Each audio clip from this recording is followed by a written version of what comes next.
Bonjour à tous, bienvenue sur la vidéo de la paroi du tronc. Je m'appelle Naomi et je suis tutrice d'anatomie pour le tutorat Santé Strasbourg de l'année 2021-2022. On va parler de la colonne vertébrale dans sa partie osseuse afin de vous faciliter vos révisions.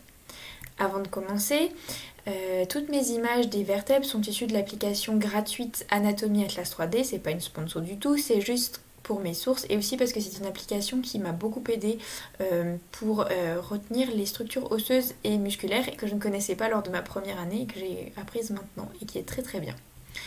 Donc une petite introduction et généralité sur la colonne vertébrale.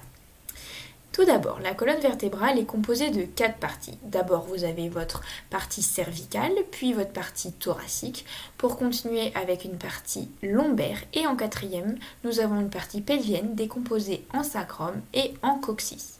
À chacune de ces parties est associé un nombre de vertèbres, 7 en cervicale, 12 thoraciques, 5 lombaires, 5 vertèbres sacrées qui sont soudées, et 3 à 4 vertèbres coccygènes, et donc les vertèbres pelviennes sont au nombre de 8 à 9. On a donc un total de 33 vertèbres. La colonne vertébrale a une forme particulière qui suit différents schémas. Tout d'abord, nous avons un schéma de lordose, qui est en forme de C. Puis un schéma de syphose, en forme de C inversé, de nouveau une lordose, puis de nouveau une syphose. Donc on a une lordose cervicale, une syphose thoracique, une lordose lombaire et une syphose pelvienne. Pour retenir, vous pouvez retenir juste les premières lettres, ça forme LCLC, comme la banque et l'assurance.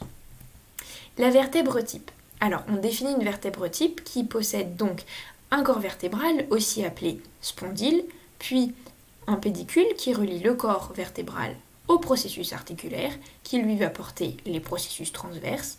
Ensuite, nous avons l'arc postérieur qui, lui, va porter le processus épineux. À chaque partie de la colonne, vous aurez des spécificités au niveau des vertèbres, que je détaillerai dans des vidéos ultérieures.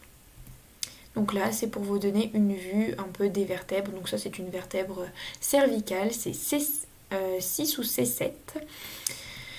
Et donc là, ce sont les structures que j'ai nommées juste avant, appliquées à une vertèbre cervicale. J'espère que cette vidéo va vous aider. Bon courage pour vos révisions et je vous renvoie vers les autres vidéos de la colonne vertébrale pour en savoir plus sur chacune des parties. Merci pour votre écoute.